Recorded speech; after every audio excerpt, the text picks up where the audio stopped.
nos vamos ahora al segundo bloque de este Foro Futuro, que hemos titulado No todo está perdido, porque no sé si a vosotras y a vosotros os pasa, a mí sí, que cuando estamos preocupadas por el medio ambiente, pues muchas veces nos centramos en el problema, ¿no? ¿Qué es lo que está pasando? ¿Qué está mal? Eso a veces hace que caigamos un poco como en desánimo y pensemos, bueno, pues a lo mejor si todo está tan mal, pues ¿para qué vamos a hacer nada? Bueno, pues no, claro que hay que hacer porque sí, porque efectivamente no todo está perdido. A veces tendemos a hablar del medio ambiente no solo pues desde una parte propositiva, sino desde esa lógica del problema. Así que hoy queremos hablar también desde la esperanza, porque sí, claro, hay retos que son enormes, ya lo sabemos, pero también hay personas que están dedicando su vida a proteger lo que importa.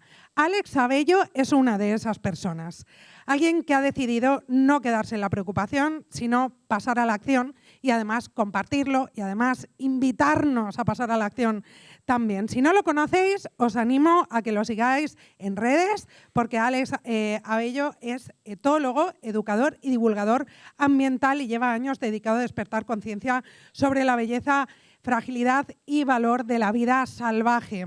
Por si no sabéis lo que es la etología, que igual alguno o algunos he pillado, es la rama de la biología y la psicología experimental que estudia el comportamiento de los animales, ¿no? Que es un campo súper interesante, incluido un animal que conocemos bien, que es el ser humano, en su medio natural o en condiciones controladas. Suena bastante interesante.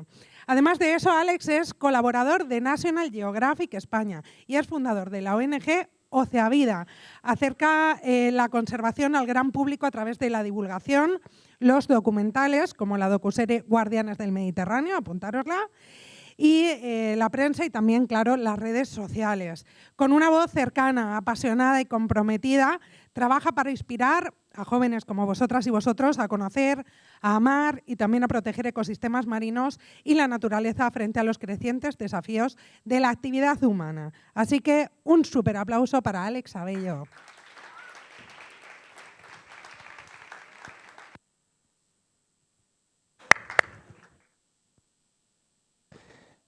¿Se escucha bien ya? Bueno, buenos días a todos. Lo primero, muchísimas gracias, Inma, por ese pedazo de presentación. Ya lo ha contado ya todo. Y muchísimas gracias, Ibiza Preservation, Foro Marino, por invitarme hoy aquí. Quiero dar la enhorabuena a mis compañeras, a Carla, a Emma, a Esteban y, por favor, a todos estos niños, que yo soy un niño que vive de la esperanza y esto me llena de esperanza. Yo venía hacia aquí, hacia Ibiza, desde Asturias. Por si alguien no sabe dónde está, es una de las tierras más bonitas de España, ¿vale? Allí por el norte. Y yo decía, ¿qué les cuento yo a todos estos jóvenes? Les puedo contar un millón de cosas sobre cetáceos, sobre tiburones, sobre mantarrayas, pero les quiero contar todo. Entonces, spoiler, no sé si voy a colarlo en 15 minutos, pero yo lo voy a intentar, ¿vale?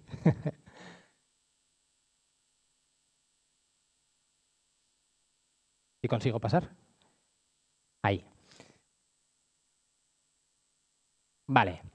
Hoy os voy a contar una historia, y toda historia comienza en alguna parte. Y la historia comienza con este niño, un niño que se enamoró del mar, que se enamoró de los animales y que leía revistas y libros de viajes de National Geographic y soñaba con algún día poder conocer todo aquello. Este niño, evidentemente, fue creciendo y empezó a conocer todo el mundo. Estuvo viviendo en México, en Puerto Rico, en Costa Rica, en Sudáfrica, en Mozambique, en un montón de lugares, buscando lo que él quería ver. ¿Y sabéis lo que se encontró? Todo aquello que buscaba. Empezando por, ¿alguien conoce esto? ¿El apellido? Joro. Muy bien, ballena jorobada. Ballenas, las grandes viajeras de los océanos, que se alimentan en las zonas frías y tienen a sus crías en las zonas más cálidas. Leones marinos, que no focas, con orejitas. Uno de los animales más sociales que existen, que en cuanto te metes en el agua, te están tocando con sus bigotes, con sus vibrisas todo el tiempo. Mantarrayas, eran primas de los tiburones, son elasmobranquios, que parecen grandes águilas que van por los océanos. Tiburones, fundamentales para los ecosistemas, no como nos cuenta la película de Tiburón, que matan personas, no es así. Raya águila moteada, uno de los animales más bonitos, para mí, que hay por los océanos. Parecen como estrellas que van por ahí volando. Tiburón cebra, que no leopardo, aunque parezca un leopardo, porque cuando nace los patrones, los colores, son igual que una cebra. Y pececitos muy pequeños, como ese que veis allí, un pampano africano, que parece un ángel. Cuando se pone más mayor, se pone un poquito más feo, ¿vale? Ahí de jovencito es muy bonito. También descubrí un montón de especies de tierra, como el elefante africano, o las cebras, que se ponen en esta posición para acicalarse, se lamen y así crean vínculo. Y también los mapaches, que hay que tener mucho cuidado con ellos y con el turismo en sitios como Costa Rica, porque ya han aprendido a abrir mochilas. Espera, que está sensible esto. Atrás, ¿eh? Vale. Lugares también con unos colores increíbles y con unos animales increíbles, como el tucán, caimanes o monos capuchinos. Después de todo este viaje en el que descubrí todo aquello que me maravillaba, yo dije, yo quiero aprender mucho más. Quiero ser etólogo. Gracias, Inma, por explicar qué es etólogo, porque siempre que lo explico la gente me dice, eso es lo del vino. Yo no, eso es enólogo. Ah, entonces es lo de la religión. No, eso es teólogo. Etólogo, efectivamente, es el estudio del comportamiento animal. ¿A alguien le suena Jane Goodall? ¿Una señora pelo blanco chimpancés? Vale, pues como Jane Goodall, nuestra muy querida Jane Goodall, que se nos fue hace poco, yo quería ser etólogo y me especialicé en mamíferos marinos, sobre todo en ballenas. También he trabajado con manatíes, que si no sabéis lo que es ahora os lo cuento también, y con pinnípedos, es decir, leones marinos, focas y demás. Pero cuando terminé mi carrera de etología, dije, venga, voy a seguir viajando y a seguir buscando todas aquellas cosas que amo. ¿Y qué me encontré? Un montón de cosas que no me gustaron nada. Empezando porque había grandes redes que recorrían kilómetros y kilómetros del mar, destrozándolo absolutamente todo. Y cuando digo todo, es todo. Especies, corales, sabéis que los corales pueden vivir 200, 300 años y que en un solo segundo se pueden destruir. Todo esto que veis aquí, esto se llama la pesca de arrastre, que seguro que ya la conocéis, es uno de los mayores destructores de los océanos.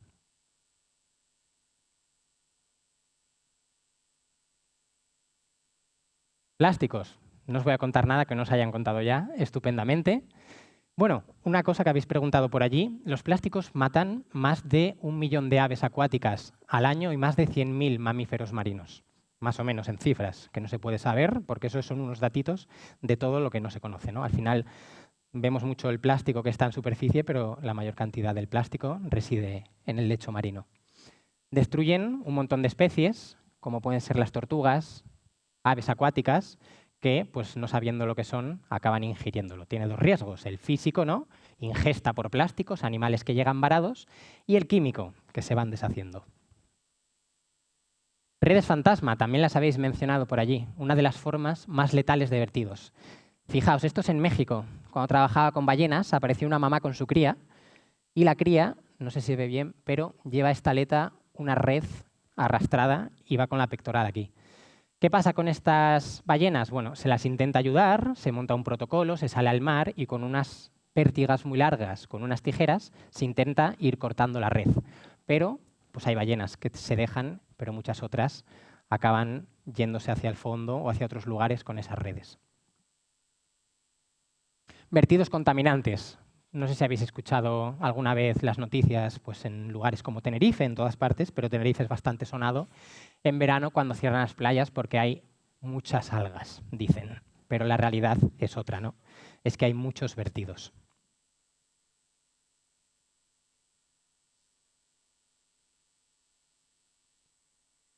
Contaminación acústica. El otro día hacíamos un reportaje hablando de la contaminación acústica. Ahora que está todo lo del estrecho de Hormuz, la guerra, allí existe una población de ballenas jorobadas que vive, se alimenta y se reproduce en el mismo lugar y está sufriendo mucho. Y ha servido esa población de ballenas para hablar del problema de la contaminación acústica.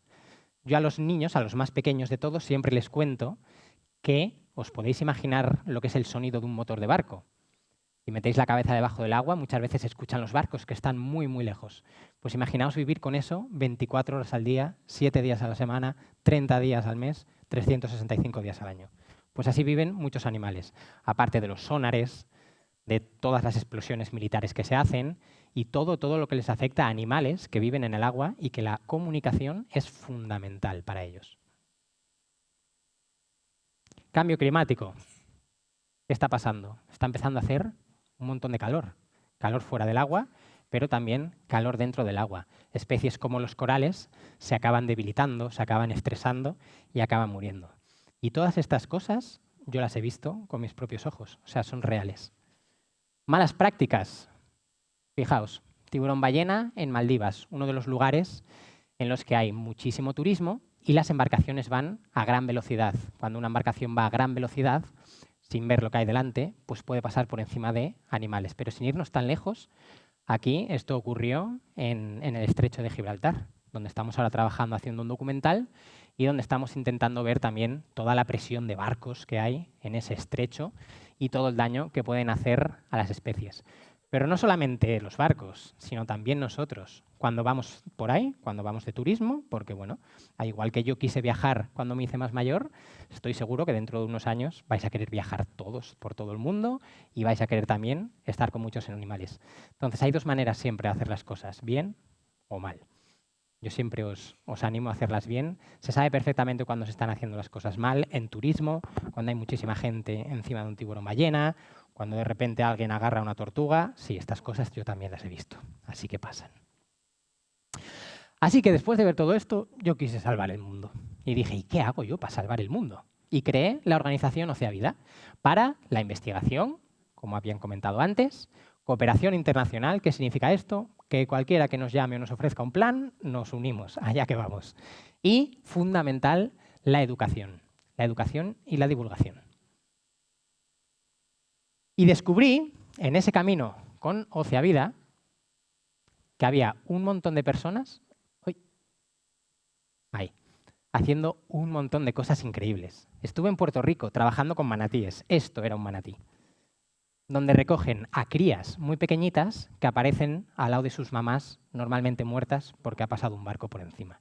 Lo que hacen es que cogen a las crías, las alimentan y cuando la cría ha alcanzado un peso perfecto, las vuelven a reintroducir en libertad. Pero además de manatíes,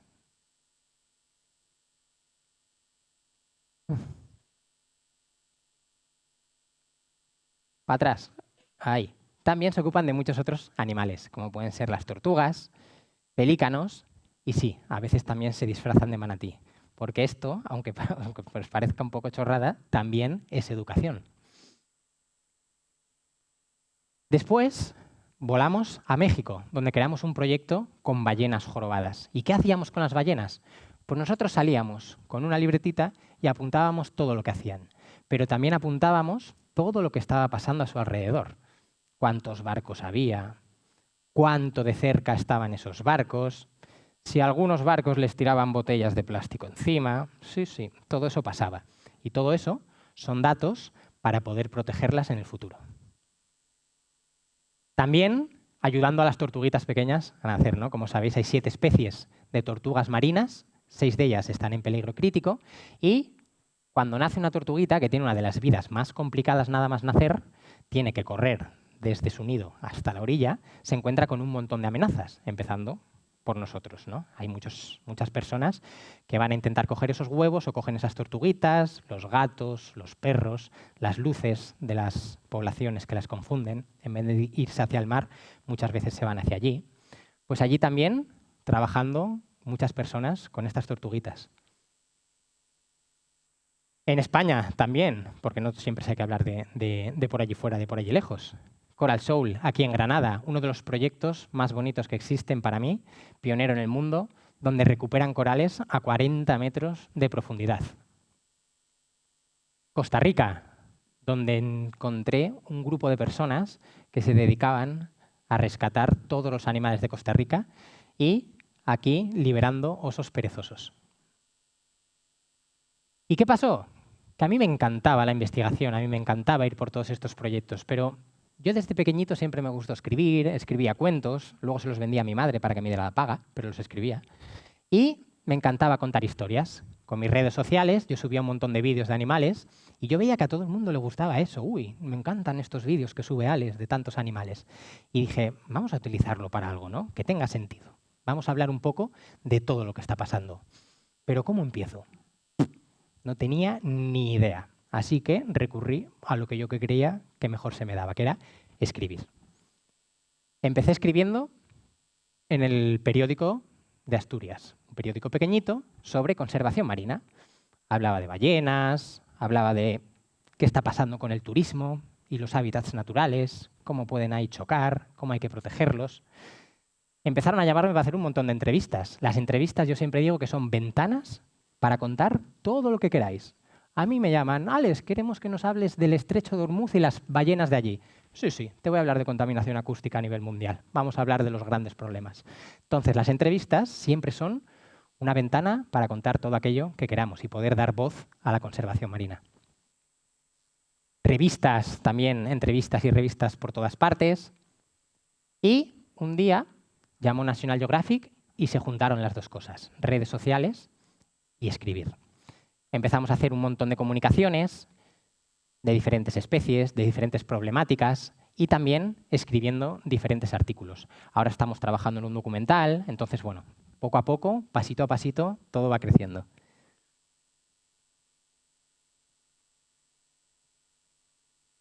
Podcasts, televisiones, también son medios de comunicación, también son ventanas, también son lugares donde hablar de todo aquello que queremos proteger. No sé si alguien conoce, por ejemplo, Shataka. Es una cosa de teléfonos móviles y demás, yo no sabía lo que era, y allí tienen un podcast que se llama Ciencia y Aparte. Y estuvimos hablando muchísimo de comportamiento de ballenas, qué está pasando con las orcas en el estrecho de Gibraltar, que es algo que a todo el mundo le interesa mucho. Son ataques, son interacciones, qué está pasando ahí. Pero, como os contaba, yo siempre utilizo estos espacios para hablar de lo importante que es proteger todo aquello que queremos conservar. Grandes campañas, antes habéis mencionado por ahí a mi amigo Manu Sanfélix. Esta fue la primera que hicimos hace muchos años, en la que conseguimos llamar a un montón de artistas para que se metieran también a la campaña. Parar las granjas de pulpos. Me fui a Maldivas a recoger firmas para parar la pesca de tiburones. Y obviamente, pues también, aunque yo soy de mar total, desde pequeñito, en mi querida Asturias tenemos osos y lobos y también necesitan protegerlos.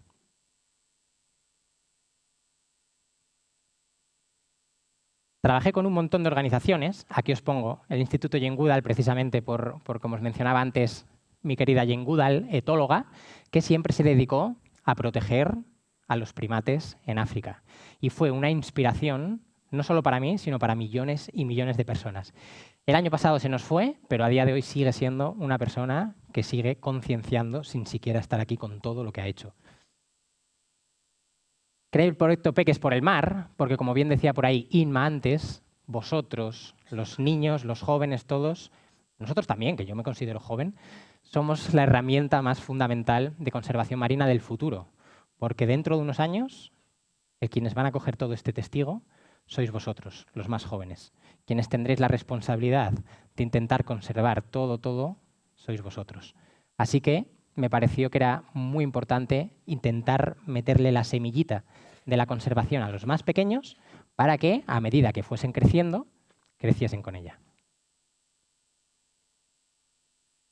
Ponencias, charlas. Yo empecé dando charlas en centros de yoga, en centros de buceo, para 5 personas, para 7 personas. Las sigo dando hoy en día porque creo que a cualquier persona que le podemos contar un mensaje o hablarle del mar, estaremos haciendo algo. Siempre que tengamos esa oportunidad, sea la gente que sea, estamos sumando. Como os decía antes, podemos hacer algo o no podemos hacer nada. El documental Guardianes del Mediterráneo, un proyecto que todavía no está, se puede apuntar pero todavía no está, para ver un poco qué está pasando en el mar Mediterráneo, en el estrecho de Gibraltar, donde estamos ahora con las orcas, con todos los cetáceos que pasan por allí, todas las ballenas, y también con un alga que está afectando muchísimo ahora al mar Mediterráneo, que es la Rugulopteris okamurae, que es un alga que lo está invadiendo todo y que es un gran problema. Escribí un libro, Ken y la pequeña ballena, porque además de ir por cursos, por coles, por escuelas, contándole a los niños todo, creí que si creaba algo que pudieran leer siempre que quisieran, podían tenerlo para siempre. Es un libro para niños, para jóvenes, para adultos. Exposiciones fotográficas. A través de una fotografía se puede contar una historia. No solamente la gente que va a verla, sino toda la gente a la que le puedes contar, como os decía antes, lo que quiera al respecto de la conservación.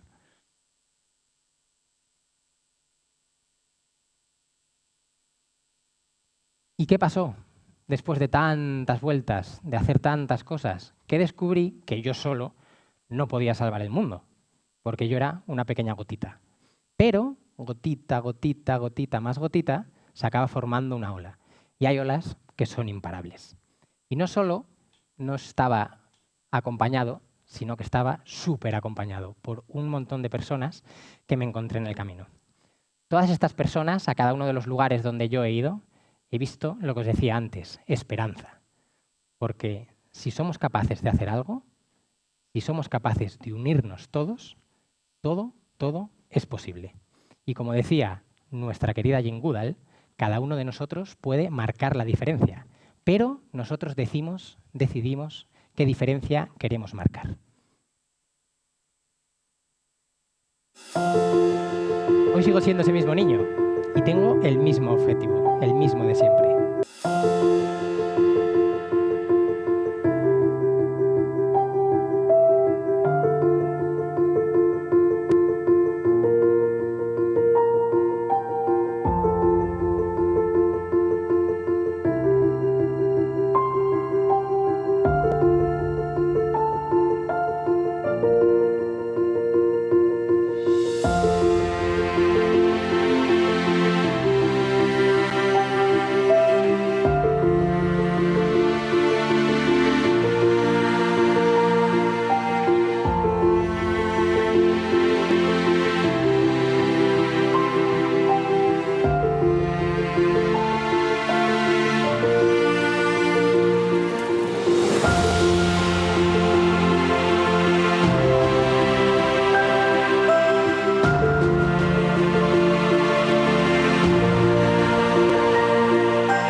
Muchísimas gracias a todos.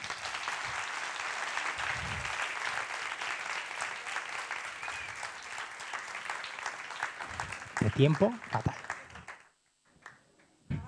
¿Sí? Desde la primera vez en la vida. Todo clavado, qué maravilla. Muchísimas gracias, Alex.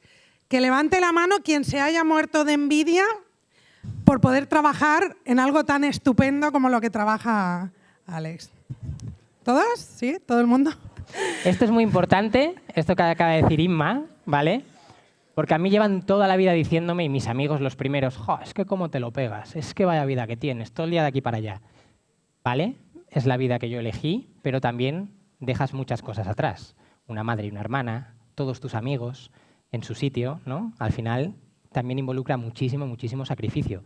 Estar viajando todo el tiempo, viviendo en sitios diferentes, no es tan fácil como parece. Así que, bueno, es una balanza. Sus más y sus menos. Efectivamente. Pero entiendo que es gratificante, ¿no? Totalmente. Viéndolo así a simple vista, suena a que tiene que ser un trabajo muy gratificante, sobre todo cuando se consiguen cosas, porque de lo que hablábamos en este bloque era de eso, de que no todo está perdido. Bueno, estamos viendo que se pueden hacer cosas. Voy a lanzarle la primera pregunta yo a Alex y después os vamos a dar la palabra de nuevo a vosotras y vosotros para que podáis preguntarle. Háblame de alguno de los logros, de estos logros, alguna victoria del trabajo que habéis hecho. Bueno, pues a mí siempre me preguntan un poco eso, dame resultados, dame datos, ¿no? Cuantitativos. Yo creo que al final, cuando llegue al final de mis días, espero que viejito y con muchas arrugas en la cama y eché la vista atrás, sabré si ha merecido la pena. Yo hoy creo que merece la pena. Al final, como os decía antes, la esperanza es uno de los motores más importantes. Creer que evidentemente no está nada perdido, porque no lo está. También cuando se habla del punto de no retorno, ¿qué más da si hay punto o no hay punto? Lo importante es que sigamos siempre hacia adelante. Y lo más importante, repito, una persona es una gotita de agua, pero todos juntos, si queremos llegar bien lejos, tenemos que hacerlo bien acompañados. Y en cuanto a resultados, bueno, en cuanto a niños, este es el segundo año de Peques por el Mar, por ejemplo. en el que llevamos más de 5.000 niños a estas alturas. Todavía no ha acabado el proyecto, se están uniendo organizaciones, entidades. Es un proyecto que en el futuro, mi sueño es que esté en todas las comunidades autónomas de España, con educadores en todas partes y poder llegar a absolutamente todos los niños. Ya lo ha cogido la Red de Escuelas Azules Europea, que va a elevarse a estatus internacional, y si este proyecto llega a estar en todo el mundo, pues podremos llegar a donde queremos, que es a todos los niños del mundo. Qué bonito. Por ahí hay una primera pregunta. ¿Podemos aprovechar mejor el agua y que no ensucie el mar? ¿Cómo podemos? El agua, para que no ensucie el mar. ¿Cómo podemos aprovechar mejor el tema del agua? ¿Te refieres a no malgastar recursos hídricos? Sí, eso es lo primero, no malgastarlo. Estamos gastando una media de 130 litros de agua al día cada uno, con duchitas de 5 minutos. Ya no te cuento cuando hacemos lo de la sauna, que sales de la mampara de la ducha y no ves nada, que llevas ahí 20 minutos. Ahí hay muchos, muchos litros. Pero sobre todo, ahorrar agua. Cuando lavamos los dientes o las manos, cerrar el grifo.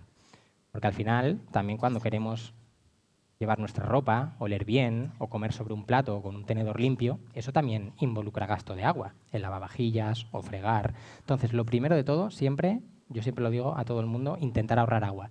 Porque hace un par de años, no sé si alguien se acuerda, pero aquí en España, en Cataluña, en diferentes zonas, se estaba hablando de sequía. En pleno enero. Eso no es normal. Yo tengo mucha suerte porque soy de Asturias y ahí hay mucha agua. Pero toda el agua que podamos ahorrar nosotros, que algún día pueda necesitar a alguien, es lo fundamental respecto al agua siempre. ¿Hay otra pregunta por allí? ¿Cuál ha sido la peor experiencia que has vivido en primera persona con animales? Con animales. Yo creo que el vídeo que no sé si se ha visto muy bien de la ballena, estábamos en México, en el mar, y íbamos en un barquito pequeñito, y de repente había una hembra de ballena jorobada con su cría que estaba constantemente buscando el barco. Pasaba por debajo de un lado a otro y es un comportamiento raro. Normalmente las ballenas se dispersan. Y de repente, yo me acuerdo que mis compañeros me agarraron de las piernas así, me metieron en el agua como un saco de patatas. Y ahí fue cuando pudimos ver que la cría llevaba la pectoral, que es esta aletita de aquí, totalmente atada con una red de pesca. Y lo que le estaba impidiendo salir a respirar. Una ballena tiene que salir a respirar. Y esto pasa muchísimo. Yo creo que esa es una de las peores, pero la peor fue cuando vimos ya una cría que estaba muerta con una herida enorme de un barco, de una hélice que le había pasado por encima y le había cortado toda la cola. Por allí hay una pregunta. Entiendo que todo eso tendrá un coste, pero ¿cómo recaudáis dinero para poder hacer todo esto? Mi pregunta favorita, muchas gracias. Efectivamente, todo lo que son a través de organizaciones requiere una financiación. Es decir, por lo menos en mi organización no tenemos una base económica, tenemos que presentar un proyecto, como es por ejemplo el de Peques por el Mar, que es nuestro proyecto estandarte ahora, en el que se lo presentamos a diferentes entidades y las entidades meten ese dinero para poder hacerlo. Peques por el Mar nació el año pasado y lo hicimos 3 meses. Este año estamos haciendo 6. Y yo siempre digo, porque me preguntan, ¿pero lo queréis hacer más y más? Y yo, sí, pero darme más dinero, por favor. Es fundamental el dinero porque si no, a mí, yo por lo menos en mi organización, por ejemplo, apenas he tenido nunca voluntarios. Me gusta intentar poder pagar a la gente por el trabajo que hace, que eso ya es una cosa mía. Y evidentemente todo requiere un desplazamiento, requiere unos pagos y eso es muy importante, es lo fundamental dentro de una organización. Y luego a nivel personal, pues intento hacer siempre colaboraciones e intentar desplazarme así. Por aquí, la primera fila. Antes he visto una foto como de un animal que se le había partido la cola. ¿Qué hacéis cuando encontráis eso? Ese animal estaba muerto ya. Entonces lo que se hace es que se le saca del mar y se utiliza, el animal ya está muerto, ya no se puede hacer nada, se le saca del mar y lo que se intenta es hacer una necropsia, que es que se abre al animal para ver y conocer de lo que ha muerto. Y así sabemos muchas cosas. Y adivinar lo que se encuentra en casi todos los estómagos de los animales. Efectivamente, plásticos y microplásticos. ¿Más preguntas? Perdón, que estoy aquí por allí. Sí. Bueno, primero de todo, darte la enhorabuena porque me ha encantado ver que tanta gente hace proyectos así. Y luego tenía una pregunta que era, ¿qué has tenido que estudiar para poder hacer esto? Otra de las buenas preguntas, y te va a sorprender. Yo estudié educación y psicología. Y cuando yo tenía mis títulos, le dije, toma mamá, ya estás contenta con los títulos, me voy a recorrer el mundo. Y me fui a recorrer el mundo yo solo y a trabajar en proyectos de conservación. Antes preguntabais que cómo lo pagaba. Me pagaba los viajes y vivía en alojamientos de centros de conservación donde no te dan alojamiento gratis y comida gratis y trabajas así. Y poco a poco, en el camino, que eso es algo que veréis y seguiréis creciendo y lo veréis, en el camino te vas encontrando un montón de oportunidades. Entonces yo estudié educación y psicología y después de recorrer medio mundo dije, estoy en Patagonia, Argentina. Hay unas orcas que hacen un comportamiento que se llama el varamiento intencionado. ¡Wow! 9 orcas de todo el mundo se meten en la arena, agarran a los leones marinos y vuelven otra vez. Esto es un comportamiento increíble. Si se quedan varadas, es un riesgo brutal para ellas. Saben que pueden morir. Y a mí eso me reventó la cabeza. Y dije, yo quiero estudiar comportamiento animal, yo quiero saber todo de los animales, todo de comportamiento. Y estudié el máster de etología. Y en el máster de etología conocí a una persona que se llama Manuel Merchán, que es el presidente de la Asociación Quelonia aquí en España, y me dijo, porque hacer una organización son 3 papeles. Y yo, uy, eran más de 3 papeles. Manuel. Pero ahí estaba el Ministerio del Interior con los papeles para hacer la organización Ocea Vida. Y después, y ya por último, me di cuenta que, aparte de toda la parte de investigación que siempre me encanta, lo que más me gusta es comunicar. Contar historias de cualquier manera, a través de cualquier vía, de cualquier medio. Creo que lo habéis comprobado al final, libros, artículos, redes sociales, documentales, todo sirve y así estoy ahora. Gracias, Alex. Nos hemos quedado sin tiempo para más preguntas. Ha sido un placer tenerte aquí. Fortísimo. Aplauso para Gracias. Alex.